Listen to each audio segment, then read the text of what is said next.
Okay. Oh my god, hi. Hi. Oh, I love you so much. Same. I love you.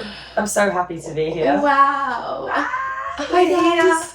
If you're watching / listening, this is Danielle and she's one of my best friends, and Hi. we've literally spoken, I feel like since last year. I've been like, hey, I really want you on the podcast. Yeah, we spoke about it. I feel like I'm just like slowly recruiting all my friends to be like, yes. come on the podcast, have a chat. And I've been on her podcast before. Yeah. Yes, exactly. Back in like 2022 Yes. when we were in Paris, and that was really fun. But yeah, do you want to introduce yourself? Who are you? I'm Danielle. Who am I? Always a very big question. Yeah, it's a big question. It's like, how do I answer how do that? I encapsulate that? Oh, I am a Brit living in the US currently. Yeah. I am a fashion model. Mm-hmm. I've been doing that for like 6 years, 5 years. Yeah, crazy. Yeah, a long time. Oh my god. Which is, it feels like I feel like I can understand this industry now, which is really interesting. Yeah. Yeah, I have a podcast too. Yeah. I don't know what I am. I think I'm recently starting to use the word advocate, Yeah. which I never used to use. Like, I think I just like naturally advocated a lot. So I didn't, like, it wasn't me going out of my way to be an advocate, you know? Whereas, like, I think recently I'm realizing that it's something I do want to tie into my work. That's something that is like a part of who you are. Exactly. 100%. And then it can take up space within my job or whatever How side you that is exist too. Yeah. So I think that I'm maybe an advocate too.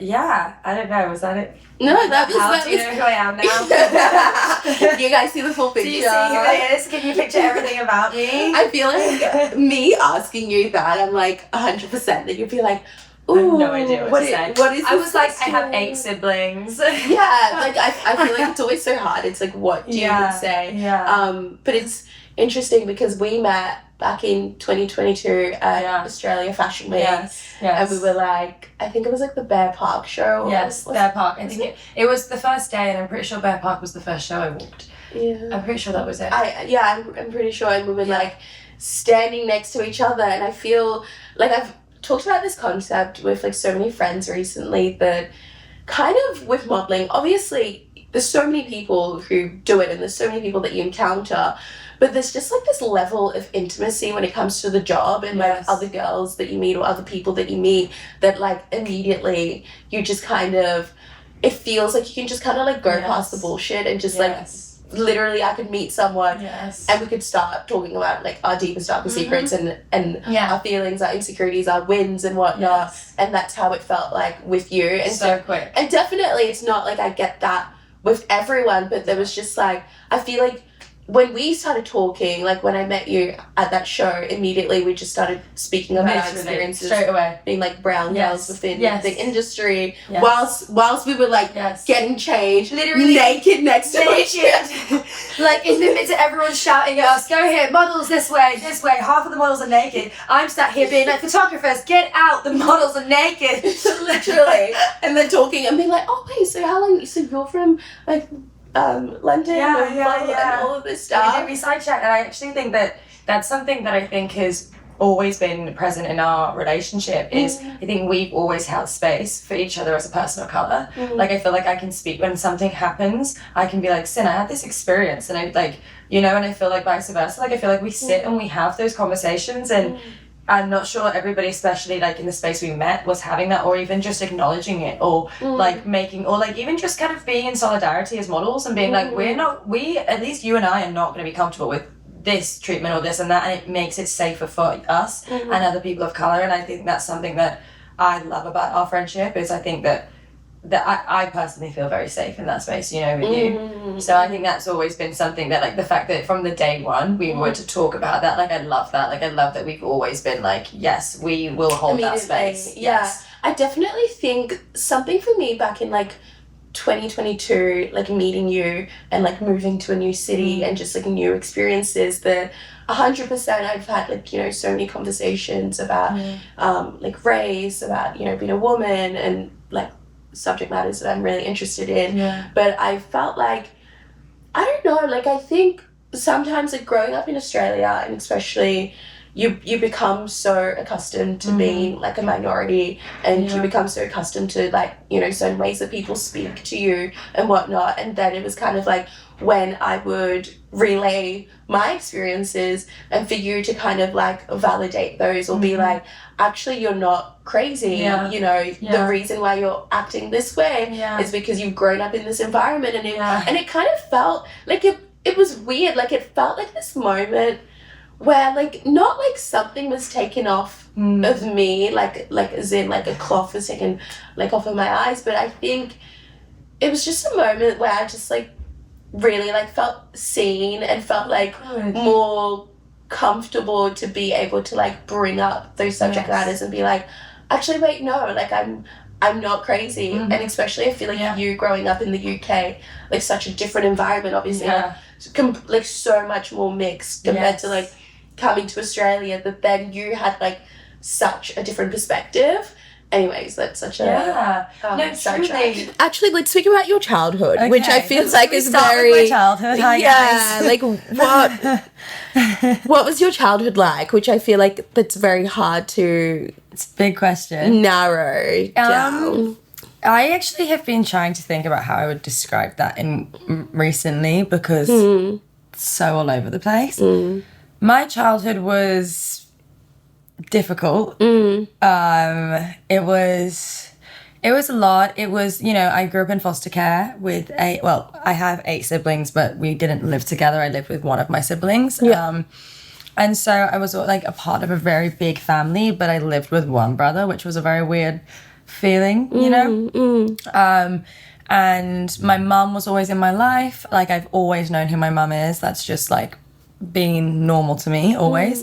And I have, you know, my foster parents, there are no foster carers that I would say are family or have done anything for me as anything great, even during or after taking care of me, except one foster parents who I still call my mum and dad, and my mum obviously passed, but my dad is around and my aunties are around, and so those are my people I would call my family and my nearest and dearest, you know. And then I have my birth nieces and, you know, my birth mum, but generally like most of my childhood felt like going into new homes, like kind of assimilating, learning how to deal with that, and then being thrown to a new one and like it felt like the last life disappeared, you know. So I kind of like just kept doing like rebranding, rebranding, exactly. No, fully. I remember actually, that's so funny because I went to one home when I was like 16, and I went in and I was like, I'm gay, so like I don't care what you think, you know, and like ready to just be like, this is who I am. And the foster dad was like, you're gay, good for you. Sounds like a you problem, you know, like it was so funny. So like fully that but yeah, so it was very difficult, you know. There are some years that were great, like with my foster parents, but I think honestly overall majority of my childhood was really difficult. And I'm not actually sure I was really raised, you know. I'm realizing that as I get older that like a lot of simple things that people like know how to do, like going to the post office or whatever, like very simple things are very difficult for me because I just like never, like even at home, you know, people doing normal tasks, I wasn't around people just doing normal tasks, you know. I was in very abusive situations a lot, so very much or like even when I was with a family that was abusive, I was like either downstairs and the situation was going on, or I was isolated upstairs and I would stay in my room, you know. So I very much spent a lot of time with myself, like learning to flick chairs with my legs, you know, and like doing random little skills or like forcing myself into the splits, you know. And like I like, you know, I wasn't allowed, there was one family where I wasn't allowed internet except 1 hour a day. My brother and I were only allowed it an hour a day, and if I was out that hour, we weren't allowed it. It wasn't like a 1 hour and then you got it. It was like at a certain time. And so most of the time I was just like bored in my room when I was like living in Wales and and moved there. So like, yeah, like it's weird. Like honestly, I feel like most of the learning I've done has been as an adult. Like I feel like I've had to not only understand the world, but like kind of like a child and an adult at the same time. Do you know what I mean? And like I am an adult and I fully feel like an adult, but I feel like sometimes I'm still learning things that you teach an 8-year-old or you teach a 12-year-old, you know? So yeah, I don't know if that answered how my childhood was, but it's it's definitely like something I'm acknowledging lately. Well, it's something that's like so big, you know. Yeah. I feel like recently I've been thinking about how, you know, we're literally kids for such a short period of our lives, but it has like such an eternal like effect. Like it literally affects like your whole life. And obviously there's, you know, ways that you can work on yourself and you can, you know, rewire your brain, but like those early years are so like important. It's crazy how important they are to like who you'll become. Things that like happened before I was 18 months old impact so much of my life. So crazy. It's so much of my life. It's wild. It's actually so wild. Wild. Yeah. Like, does that ever freak you out in terms, I don't even know if, like, I feel like we've never spoken about if you want kids or not. We don't think we have. No, I don't think so. It's definitely impacted that. Yeah. I don't know the answer to that now, you know. It's funny because growing up, I think especially because of my circumstances, I was very much like, I want to break the cycle. I'm born to be a parent. Like, I just have to be a parent, you know? Like, I was so, like, and I'm like, I was such a kid's person. The Virgo queen comes out. Yes, exactly. It's giving daddy. She's like, I've got this. Exactly. Yeah. But it fully, like, you know, it was one of those things where for a long time, like, I have nieces, you know, my first niece was born when I was 9. And I just, like, fell in love with every single one of my nieces the minute they were in the womb, you know. They're not in the womb, that's not how it works. In the womb. Sorry. Yeah, my brain. Yeah. Here we go. Yeah. Insight, yeah, exactly. So the like concept of it, like I was always very close with my nieces, and you know, they like, I still like, you know, they are everything they do, you know, like I think about them, you know, and my decisions and who I am, like the reason I like try to be comfortable, like the reason I practice what I preach, the reason I won't behave differently behind the scenes versus in front of something is because I need my nieces to know that when I'm teaching them things that I will be doing that too, you know? So they've been very impactful in me, and that I think it helped raise me, you know. I was a child for a very long time in my nieces' lives, you know, and then I became an adult and I was homeless, you know, and so much was going on. So I think that my relationship with kids very much felt just like I was so grateful to be able to break the cycle and love them the way that we weren't loved, my siblings weren't loved. And like, you know, just they will always, as long as I'm alive, they will always have somebody that will do anything for them and be in their corner and fight for them. And so it very much felt like, okay, maybe I'm born to be a parent. And, you know, I've been in relationships that were long term and those conversations came up. But I think actually like after my last relationship, like I had a fucking moment where I was like, I don't know if I do want to be a parent. I don't know if it's even necessary for me. Like all of that is true, like I said just before, right? And like, I mean, my nieces, I have no idea how I'd love my own kid more than my nieces. And I've got a feeling I'll spoil them right in front of my kids. And they'll be like, you love your nieces more than me. And I'm like, well, they were here first. Sorry. You know, but like, fully, like, I just, you know, I am open to the concept of having kids. It's definitely not like I don't want kids, but I don't feel that thing I used to feel where I was like, I'm born to be a parent, I need to have kids. Like, that doesn't exist anymore. And I also, you know, very much like with the conversations around abortions and all of these things, like, I don't think people should have kids just because they want to be a parent and it's just like this aesthetic and like societal mini-me thing, you know, like that to me, it's like, it's actually why we have so much trauma. It's why there's so many kids in the system. It's why, you know, all these things. And actually, you know, the reason people have kids is because they get married, and like, then we talk about how abusive people have been, or we talk about how silent, you know, women hold abuse in the household, or how all these marriages of like, you know, a lot of people were holding a lot, and now marriages is different. It's a different concept because people are starting to stand up for themselves. And so it just feels like a very different thing now. And it just feels like, why, like, if I get to a point in my life where I am mentally able to say, yes, I can give all of my time to these kids, to this kid, whatever it is, I can, like, I will have the money that I can feed them, I can take care of them. I don't need to be like crazy money and like these kids need all of this stuff, but like to take care of them, you know. But like, if I get to a point and I'm still like struggling with PTSD, like I have PTSD, you know, and I still like need days to make decisions, and I still need like, or I need days to be in bed to recharge or whatever it is, like there might never come a point where I'm ready to be a parent, because what a child requires, I will have to be sacrifice and be ready for that. And I need to make sure I do the work mentally, especially with the trauma of my childhood, to make sure that I can do that. And I can't just do it just because I feel like I want to be a parent, just because it feels good to me, because the amount that goes into it, we all know, every single one of us has a story. And even if our parents were the best, we all have a story. You know? It's inevitable that everyone's going to have. Because everybody's parent had a kid because they wanted to, and they got married, quote unquote, versus they thought they could be a good parent and raise that child. And there's a lot of people who did. There's a lot of parents who did that.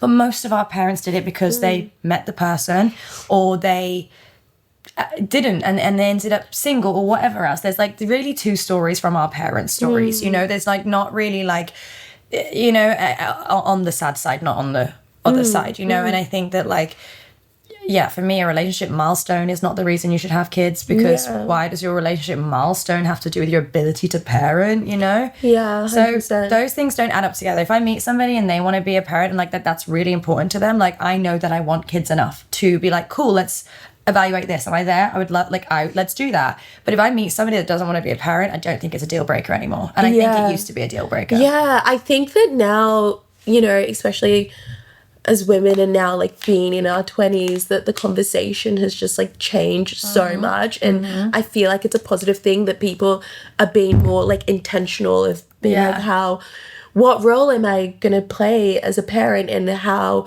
you know, can I do this? The only, like, I agree with everything you said, but the only thing that I would say is like also just giving yourself grace, because I feel like, you know, everyone is humans and we're all just like trying our best. And I feel like, not that this is a conversation about if we're gonna have kids or next minute, but I just feel like you're probably never gonna feel ready, even if you've had the most perfect upbringing. And I also feel like there's this part, and I experienced this, where it kind of feels as though I can't, like, not projecting this onto you, but at times I feel like I can't bring my full self in terms of like my shadow sides and like things that, you know, that I've gone through, to kind of also bring that to the table, to be like, no, this is also part of the good, because you wouldn't be, you know, Danielle, if you hadn't experienced all those things, and obviously as horrible as it's been, and how much you've had to like work on yourself, but that has made you into who you are. And everyone's just like, you know, trying their best. And I feel like sometimes in our world, it kind of feels as though you need to come as like the polished version of yourself, but everyone is just like a work in progress. You know, constantly. I really appreciate that. I think that's an important perspective, because I think I can be very like, no, like, because I also like, I don't know, I think what I witnessed in my childhood, and like so many of my friends who are in foster care, what I witnessed is so deep and so impactful, that like, I just can't, you know, people talk about kids so effortlessly, like it's just this easy thing you can do. And I think that for me has allowed me sometimes to go too far in the conversation of like, no, like you should only have kids if you this and this, when actually realistically, like you are correct. Like there is a grace, and there is also like, we're humans. We all do deserve to have families. We deserve to have kids. I think that it is, you know, I think that, you know, to go deep into the conversation, it's like at a deep level, people shouldn't be having kids for aesthetics or this and that, but like at a human level, like we should be able to want kids and have them. Like that should be a reason we want them to.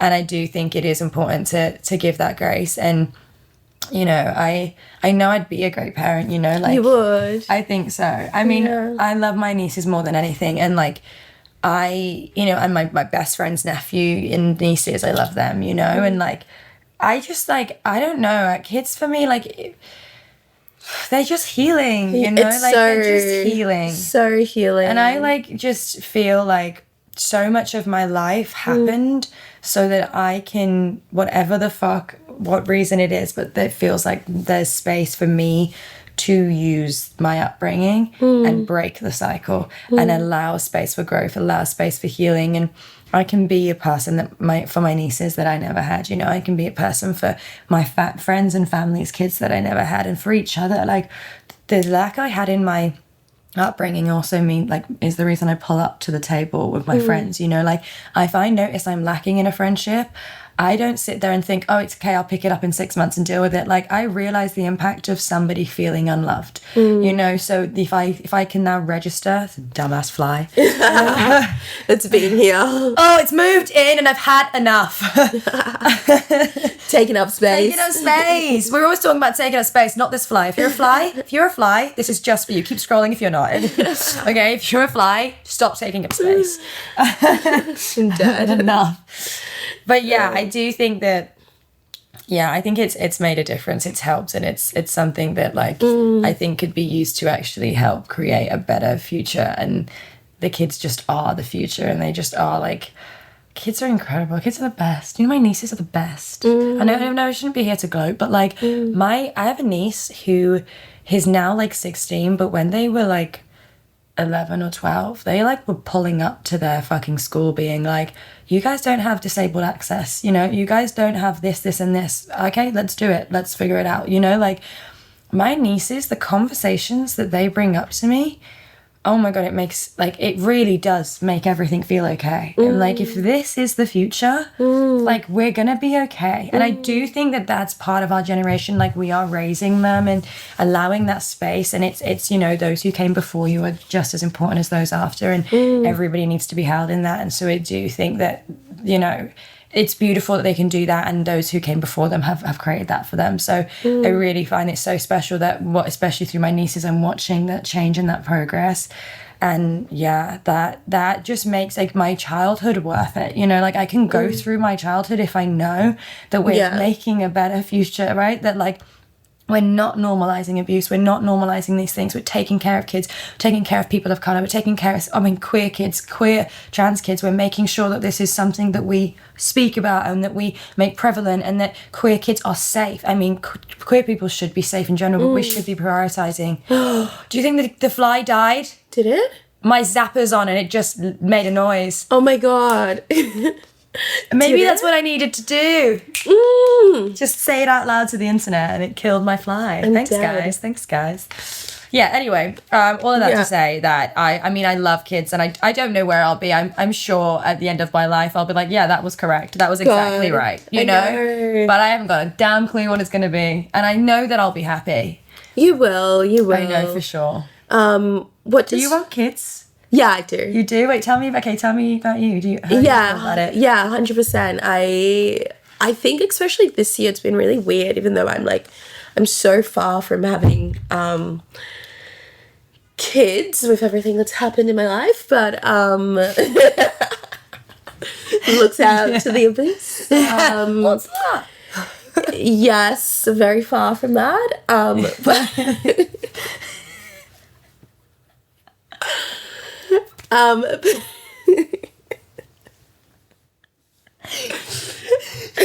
but yes, anyway. I definitely want kids, and especially this year, I feel like I've never been.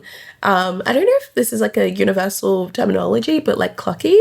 What's that? I feel like is it Aussie? Yeah, I feel like it's an Australian thing of you know, your time clock of getting to a point where you're you know, you see a kid and you're oh my God. That's so Aussie. Aussies always put a Y at the end of something. They're always clocky or literally it's gonna go down to the what I can't think of a word I don't know. Aussies, I do love that. Shorten everything. They give it a little pizzazz. Yeah, a little just a little casual. Yeah. Clocky is really funny. I like that. But yeah, I feel like this is the first year that I've definitely noticed so many kids, and I'll be on fucking TikTok and see a kid.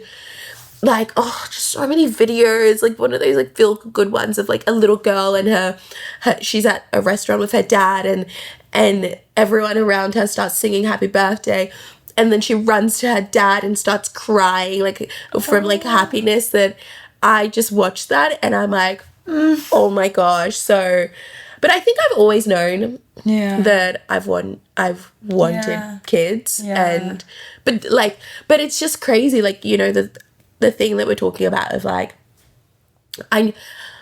know that I'm gonna be all right, but I've had just so many just having my personality. Just so many moments where I'm like, oh my God, I don't know what the fuck I'm doing. Or and not that I want kids anytime now, but I think I feel like subconsciously, also sorry I keep looking this way, I think I'm just looking so the microphone. No, so fine. Like sometimes I'm like, should I be looking at the camera? Also sometimes should I say hi to you guys? I don't know, but I was like, oh, I feel like I should like project my voice this way. Well, also because like when I do my podcast I look at the camera when I'm hosting it, but I but then we're like having a conversation and so then I'm like you. Okay, we'll come back and forth. We'll try to do both. But wait, what was I saying? You were saying Plucky seeing kids recently. Oh yeah. I always feel like I'm not gonna be alright, even though I know that I am gonna be alright. Yes. Like I'm always, I think that's very normal, but I also think it's very Virgo. Like every Virgo I've met has like we're so intense with ourselves. We're so like it, like we could be having the time of our lives, and then one thing will happen, and we're like, oh, okay, so everyone hates me. So literally, I should go fuck myself is what I'm hearing. Literally, you know. And it's like, I'm sorry, but like Danielle, sorry, my life is over. Like, look around, you know. It's like exactly what, and I'm like so guilty of that, of being like, everything is bad when actually like one thing is bad, you know. And I think as well, this is like random to pivot, but I feel like this year I've experienced like it's just been such like an introspective year, and it's really like forced me to like lean more on like my spirituality, whether that may be just like spirituality as a whole and like mindfulness, or like more like I resonate with being Christian and like my faith and kind of thinking of like a higher power, like a higher thing.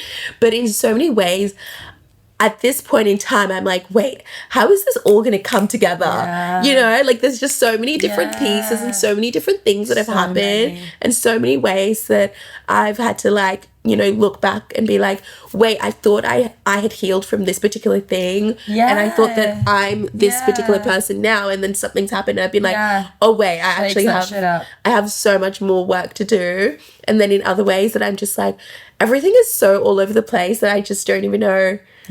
Like, how is this going to come together? Well, you know what? And you know something, actually, I've just made a new friend, Adrian, recently at Aliana's Run Club. And we've been speaking a lot about, like, just stopping and not, like, even like how you just said to me, like, you might never be ready for kids. It's like the same concept. It's like stopping and choosing today to be happy with everything and being like, today I am successful versus in 10 years I will be those things, right? Like, because also we have things that we can be proud of. We have, like, even within our personal lives, the things that you and I talk about, like just by ourselves, like I feel like so much growth and so much change and so much beauty and like space held, you know? And so like I really do think that like that is really important to also focus on. Like I do think sometimes, like, not to like white cis man it, but sometimes you can choose to be happy, and sometimes like it's not always, I'm not saying that depression's not real or any of those things, but it's like I like have really severe mental issues, right? Like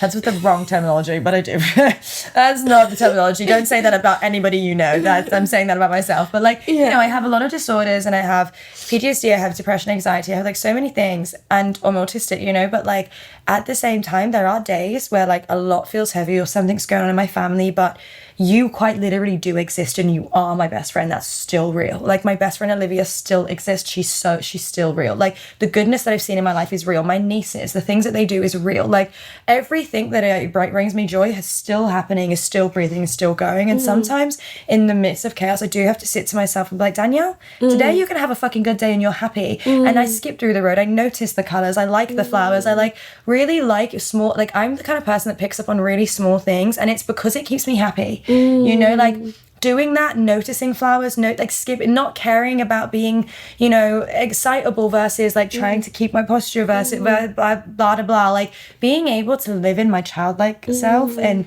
just small little things like that really allows me to stop for a second and be like, everything's okay now. Yeah. You know? Yeah. Because you are there and we are there and we will keep evolving. Like actually you were saying earlier, like evolving is beautiful. And I actually don't know that anybody that like gets their goal but then is done with the life. They're not going to retire that day, right? You're gonna do more. So like at a certain point we need to like be happy with what we're at and what tools we have and what we've gathered amongst our experience, and then just be confident that we will continue to make good decisions, that we will continue to go with love and love our people. And I personally am comfortable with my people letting me know when I'm not.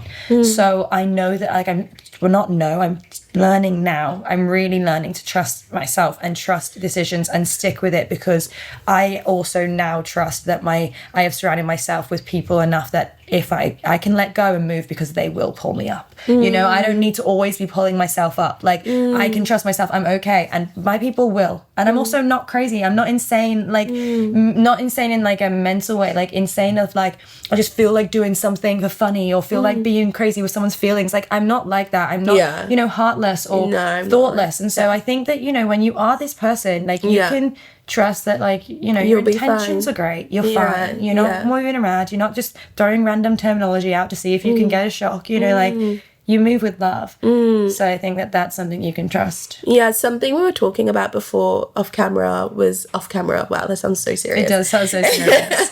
Something we were talking about. Technically, all of our conversations except this one are off camera. Literally. But something we were talking about before is kind of like, I was saying to Danielle, what does she think about like in our industry of like modeling, that a lot of the times, you know, when people wanting to rebrand, like deleting everything, and then it's like the start. And we were well, I don't want to speak on, go for it, but you were saying that you do love that, and then I was just kind of posing how I love it in terms of like the shock and the like, oh my god, like it makes everyone like curious, and when you notice it, you're like, it also gives drag. Like it gives like, I am going to take like really step into something and step into this embodiment of it, and I'm gonna say yes and I'm going to, you know, take up the space and enjoy it and be comfortable in this. And I think that when people rebrand, or they, you know, even like, you know, in the context we're talking about it in, it's more of like a persona, right? A persona. So it's like, for me, when people do that, like, I think that's so cool when people can figure out what their persona is, because also when you figure that out, that means you separate your persona from who you are. It means that person's probably actually having a separation and is not so far gone with the clouds, right? Like if you can figure that out, then you're also able to separate from your work. You're able to know how to treat people. You're able to, like, you know, there are drag queens that will say things in drag or in a roast, but they wouldn't just say it to people. But it's funny in context, right? It's good in context. And I think that that's, anytime I see somebody like finding that in them, rebranding, even if they rebrand 900 times, I'm here for it all. Babe, let's rebrand, let's go. Yeah. Let's do it. I'm here, please. Show me who you are. I'm ready to receive it. Yeah, actually, I really like that you're saying in terms of like stepping in to whatever role that you want to be, or however you want to be seen, because I think sometimes I struggle with that in terms of like who I am as like just like a person, like Cynthia Taylu, and the person that like my friends know, that I think I can be a lot more just like chilled and very just like a bit more emotional. Cynthia is demure. For those of you who are using the word wrong, Cynthia is demure, and I'm using it correctly. Am I? Do you reckon? Demure. You are. You're mindful. You're considerate. You don't wear cut crease to go to work unless it requires cut crease. No, you are. You're like, demure means like, you know, like modest, like, you know, like it takes a moment to think about how they like, before they speak, like you're thoughtful, you like think about how people experience you, like you're demure. There's this definition of demure in this day and age, you're demure. Thank you. And I love that for you. But then there's also, you know, this other part of myself that I do want to explore, like when it comes to things that have, I guess, a bit more grit and like shadow. And so at times I'm like, how do you kind of like, how are those two things able to like coexist? And then sometimes it feels like a bit overwhelming that you have to do this like full rebrand to step into that, and that it's at times it's like, wait, but why can't the world be able to see like this evolution and be or this fluidity, like fluidity, exactly. Like, why can't we also exist with layering, right? Like, I don't know if you and I have actually had a conversation about my non-binariness. I don't think we have. No, I don't think we have at all. No. Okay, so it all reminds me of this as well. Like, you know, like gender, queerness, like it is a scale. It's fluid, you know? And it's one of those things that everything can exist at the same time. It doesn't have to be one way, and you do not have to, and you can also give it an answer and then change it in 10 years or in 10 minutes, you know, like things can be fluid. And that, you know, queerness has saved my life in that sense, because figuring out that I am so deeply fluid on every layer has changed my life, has allowed me to be able to exist with it all and not feel like I have to throw away my femininity in order to stand in this masculinity, or throw away my masculinity when I step in my femininity, you know, or vice versa when I'm being nonverbal in a conversation, right? Like, it has given me the power to be like, Danielle, there are certain rooms where you take up space and you talk a lot and you know, you give the gag, you know, and there are certain spaces where you don't, and you allow others to, and you do, but also good. I'm glad you're not taking up every conversation, right? And I'm glad there are times that you are, but you know, the balance is really important, and that fluidity, that space of being able to live in that has allowed those different sides of me to be able to exist, you know? That makes complete sense. And I think as well, even us like talking about this right now, I feel like with you and our friendship, I see you as Danielle. I see you as like, you know, whatever you want to be, and I never put you in a box. And so I think naturally, I don't know, like we just have not, like it feels like it's just like an unspoken thing. Also, like I also think that exactly that. And also, like I was actually saying to Cynthia before we started recording, like I was wearing a dress on Cynthia's birthday. It's like this pink silk dress. And I like, she looked really beautiful. Thank you. So everyone slayed so hard. So good. It was crazy. So good. See, like we were with that night. Like our table.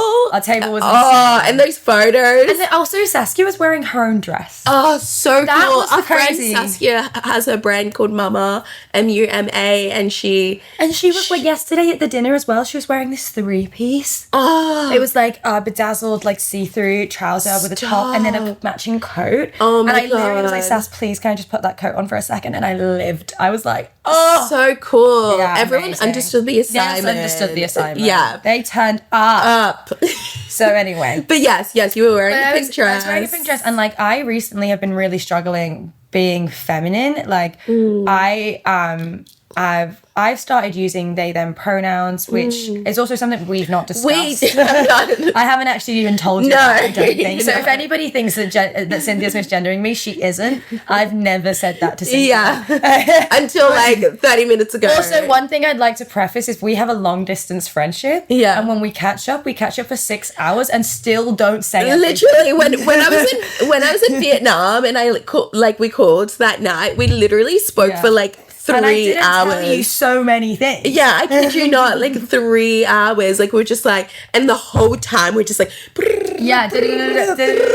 like literally. Fully. And then like now Cynthia is in New York, but like that's how we were able to see each other this time. So it's like been such a like actual long period of time since we've seen each other in person that our catch-ups are like that. Like we either will speak for hours and then I'll like leave something out, or it will be like we will finally see each other. And I feel like now that I've seen you, like it feels like the time for the conversation, but like we haven't actually been able to have it. But yes, I have been like, you know, using they them pronouns lately and feeling very comfortable in that. And something I've witnessed, this is relevant to Cynthia saying that she sees me, by the way. But like, you know, it's something I've realised with that. And I think it's another reason why I've not directly ever said to you, I'm non-binary. I think it's something that with my friends, like my friends see me as me, you know. And so when I'm wearing a dress or I'm wearing something super masculine, like I get the same reactions, you know. And it's, you guys love me and you turn up and you gas me, but like you do it whichever layer of me that is showing you exactly. It's not like you're like, oh my god, finally Danielle's wearing a dress so beautiful, and then I'm wearing like something masculine and you're like, okay, like, you know, like you celebrate it all. And so I think that like I am so sometimes deeply surrounded by community and my people that like, I go into the world and I put a dress on, and the way that men treat me, the way that the way that queer people treat me, you know, I go into queer spaces and everyone just looks at me going, that's a straight girl experimenting. Like, that's what everybody thinks of me, you know? So nobody there is even holding space for me to wear a dress and feel femme. So I only feel comfortable in queer spaces when I really am showing them that, like, hey, I've been here, but I've also been here since I was a fucking kid, you know? And like, I want to be a part of this space, and I like, you know, and then when I'm in the straight spaces and the way that men treat me or touch me as they go past me, you know, and it stresses me out so much. I hate it so much that I'd rather just not put the fucking dress on and deal with it. You know, I'd rather just show the world my masculinity, because I feel so safer and stronger, and people will at least not touch me as much in that, you know? So even like going for your birthday, the reason I wore that dress was because you see me, because you're my best friend. And I know that when I wear that dress, the way you're going to react is a reaction that I will love. Like, I will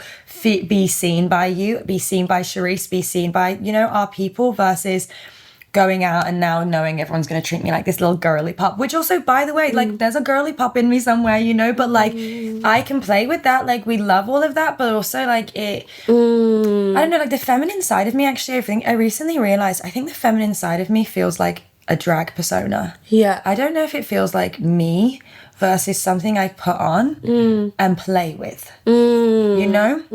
Because my job is really that. And my job is really like dressing up and becoming something. And when I'm on set, I'm a character, you know? And so I very much like have so much femininity like on display, but I really see it as a character. And then like in my personal life, like when I go full femme, I dress like full femme, you know? And I go for it. And I don't do my makeup because I am autistic and have really bad sensory issues, but I love makeup. And I think because of how much I have to wear makeup with this job, it makes it harder to do it outside of work. It makes it harder to do it once a week because I do it so much. But like, I love the idea of like doing crazy makeup, not just like, you know, an eye look, like some color somewhere or whatever, or eye look, or my eyebrows being highlighted or whatever the fuck, or like a crazy lip. Like, I love that with an inciting outfit.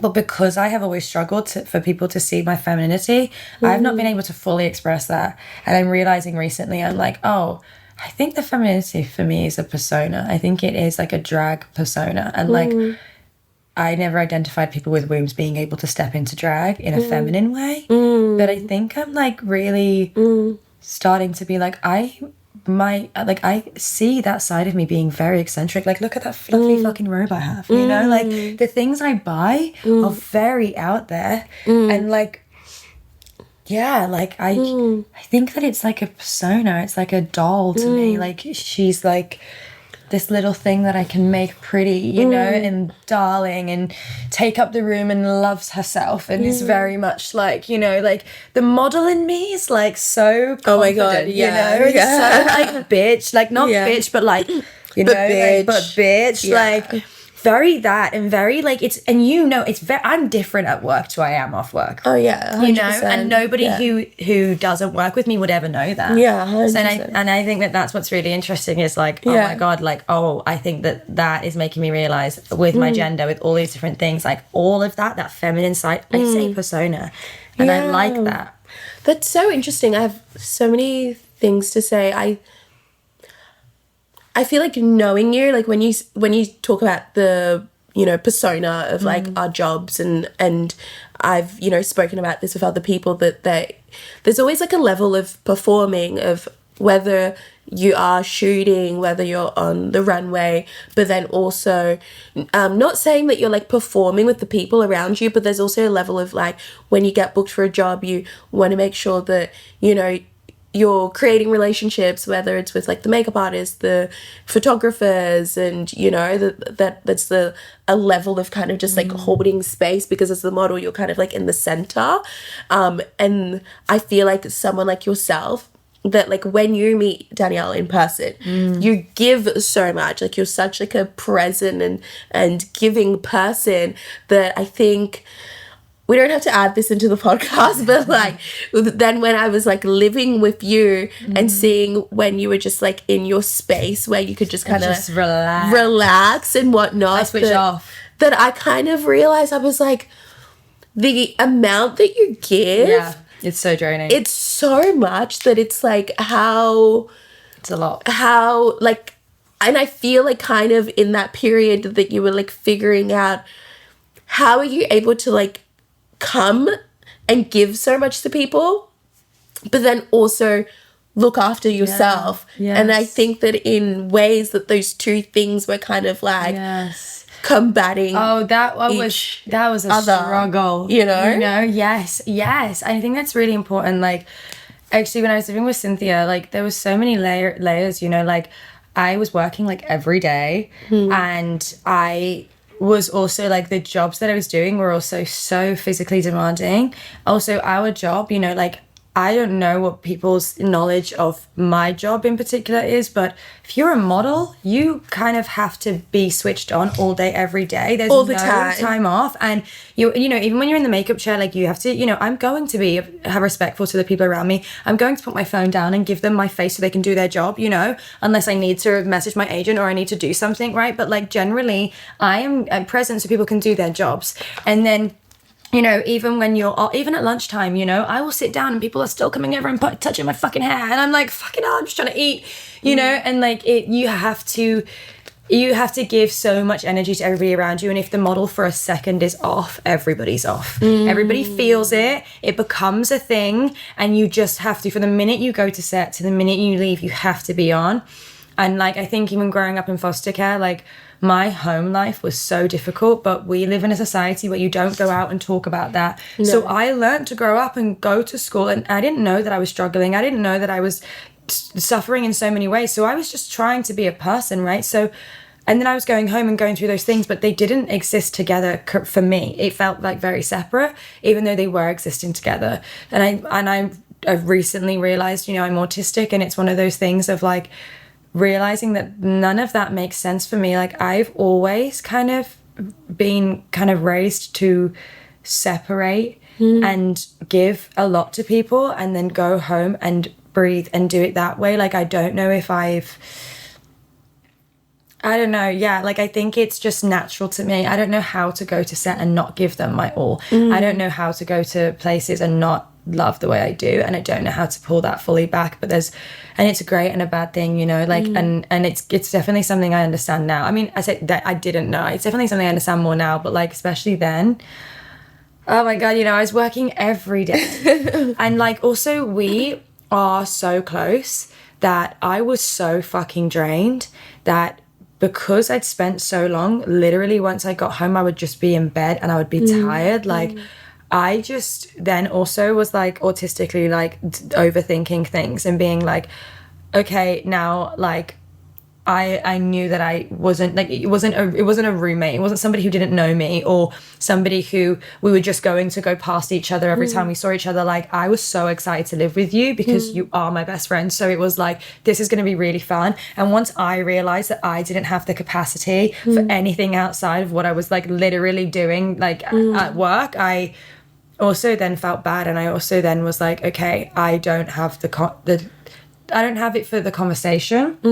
And it actually, you pulling up the conversation and being like, hey, let's talk about that. One really allowed me to vocalize what was going on, which was something that I really learned. If I vocalize, I can figure it out. But if I keep it inside, it just flies around, you know? And so I was able to vocalize how much I was struggling, but we were also able to, you know, bond and like be honest with one another and be raw and be like, and I was able to tell you how I was feeling and also let you know how much you meant to me and how much I was struggling with the balance of everything. Because that is the thing, like our lives and my life in particular, like I will be working every day in a row for 3 months and then I will stop for like 3 weeks. And then sometimes I'm working, you know, multiple times a week, you know, often, but it's like more of a normal work schedule. But there are times in my life, and it's happened every year, where like, you know, for 3 months I work every day.